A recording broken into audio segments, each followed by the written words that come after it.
Hi, this is Craig Molson with the School Community Relations class, and this is my presentation on parental apathy, the case study that we were assigned. The first thing is problem identification and analysis. And what do I know after reading this case study? Some of the things I noticed: Mrs. Rose, it's her first assistant principal job, and it looks like to me she's got her plate full. The school that she is at has poor school community relations at this time. Communication between Mrs. Rose and the principal is not very good right now. She's in a new position and trying to feel her way out with him. The school has no parent groups or organizations at this time. They've tried in the past but have not been successful with it. The principal doesn't feel the parents want to be involved, and he feels that the situation is fine as it is. He has made prior attempts at parent involvement and felt it was not a success. He tried to get volunteers to work in the cafeteria, and that didn't work for him, so he then assumed that nothing was going to work, I guess. He has agreed to allow Mrs. Rose to start an advisory group. And the way they got this information out was they sent a note home with students about the meeting. There are several problems with this, but one of the things I did notice about it was that the note was sent home on a Friday. And then when they did have the meeting, only 8 parents showed up for the meeting, and the principal does not want to go ahead with the meeting. What do I need to know? I would like to know if other attempts, other than the volunteers in the cafeteria, obviously, what other attempts at having parent involvement in the past have been tried. I would also like to know if other schools in this particular district are having success with parent involvement, and if so, what are they doing? What are some of the things that they're doing to make this happen? If they aren't having success, I'd like to know what they've tried, because there's no reason to reinvent the wheel in this situation. You wouldn't want to spend, this is going to be a huge project the way it is, you wouldn't want to spend your time trying things that have already been tried and been unsuccessful. I would like to have a better understanding of the principal. Is he apathetic in other areas, or is it just this particular area? What are his strengths, and how can I possibly communicate with him better? That's going to be very important. Being in the first job, obviously you got to have a good working relationship with the principal, and I would want to know what I could do to help that. Identify the problem.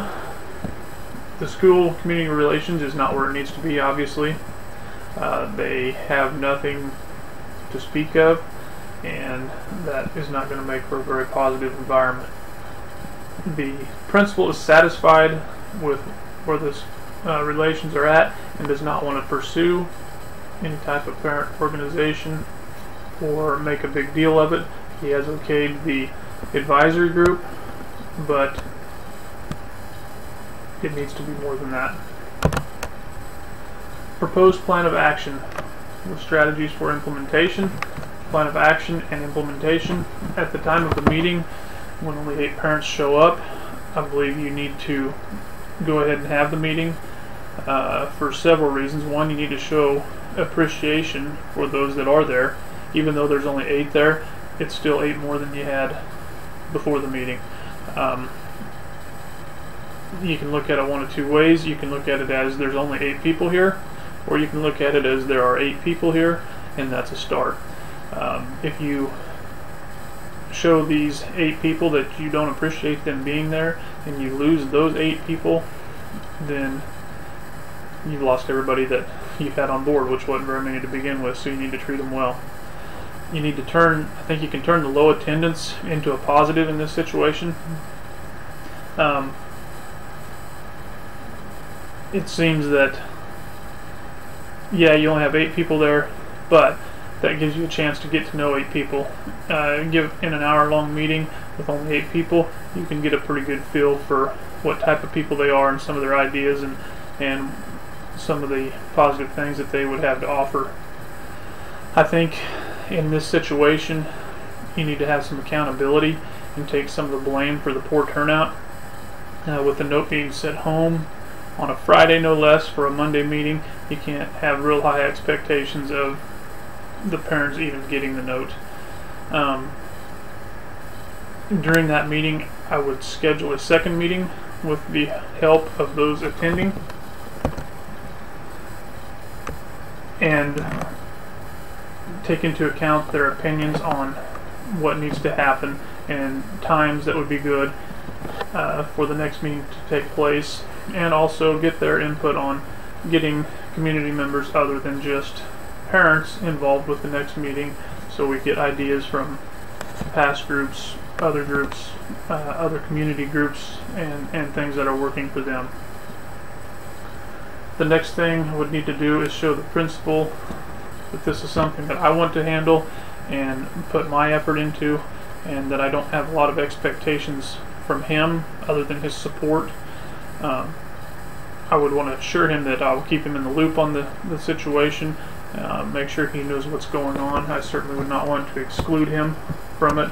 I just would want to be the one leading it. Then we would plan the next meeting. Next thing I would need to do would be develop relationships with available media outlets, whether it be newspaper, TV, radio. It just depends on the community and what options you have available, but you would want to make sure and hit as many of them as possible to make sure that everybody has the best chance possible to get the information, since everybody's going to get information in different ways. You want to stay in contact with the parents that showed up for the first meeting. You got to make sure and keep them on board with everything, because they're going to be a big asset for you as far as getting the word out to the community. I would then make an agenda for the upcoming meeting.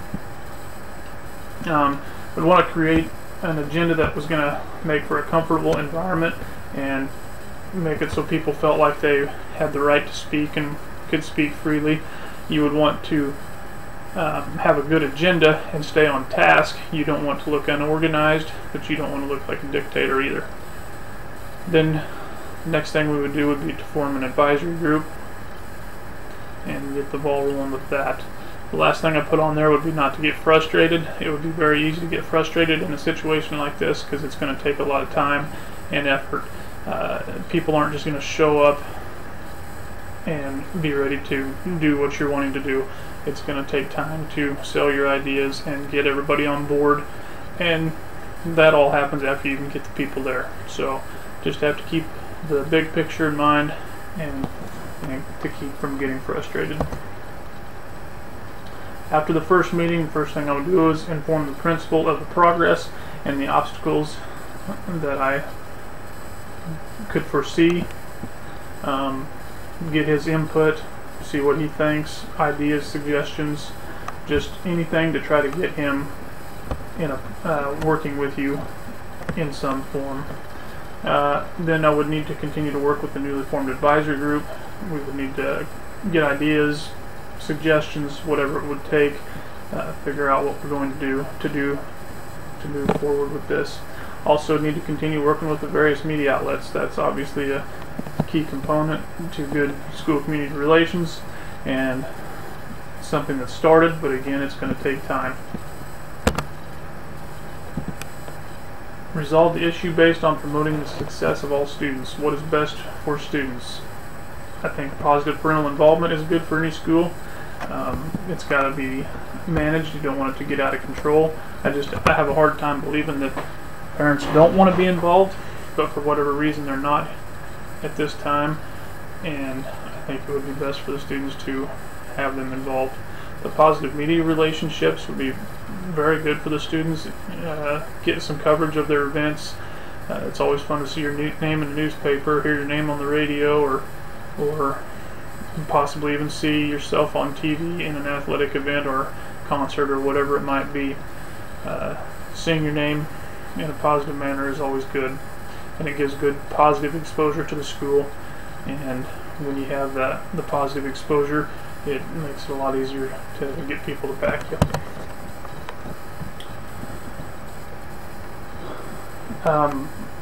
Another thing, there have been groups in the past, I don't necessarily know when, but there's got to be some positives that came from those.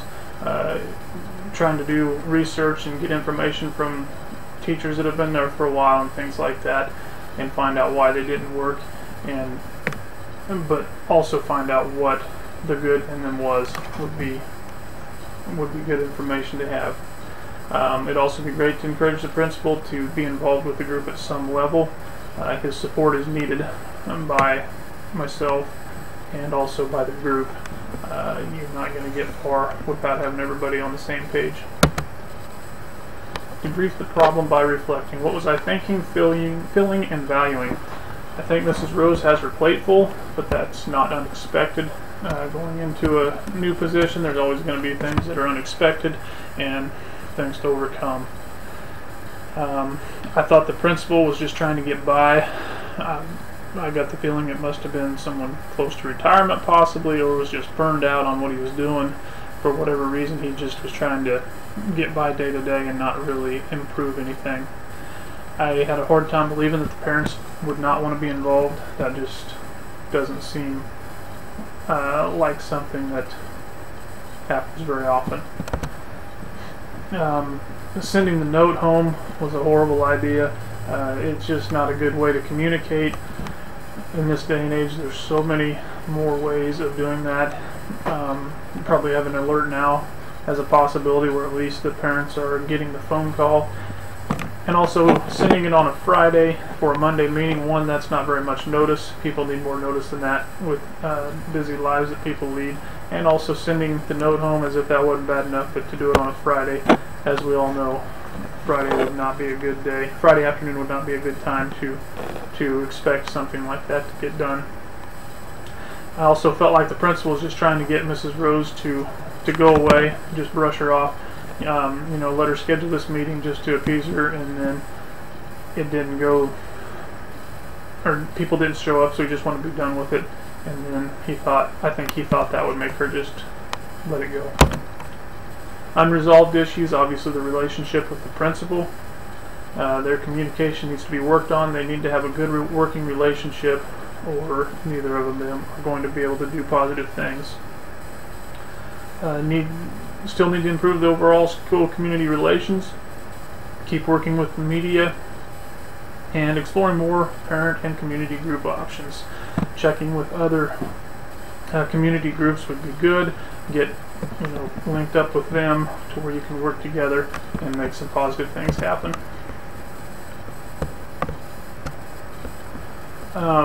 Collaborate, reflecting on ISLLC standard number 4 and the collaborating with families and community members. The way I did this was by having the first meeting, even though it had low attendance.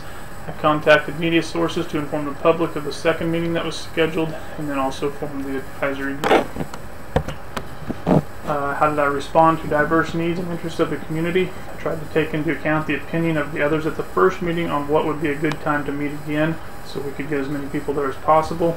Use various media sources to try to reach all members of the community. Everybody has a different way of getting their news, so we tried to cover all the bases there. I made the meeting open to all the community, not just parents, trying to get other ideas and information on past groups or groups in other areas and things like that. How did I mobilize community resources to help address and solve problems?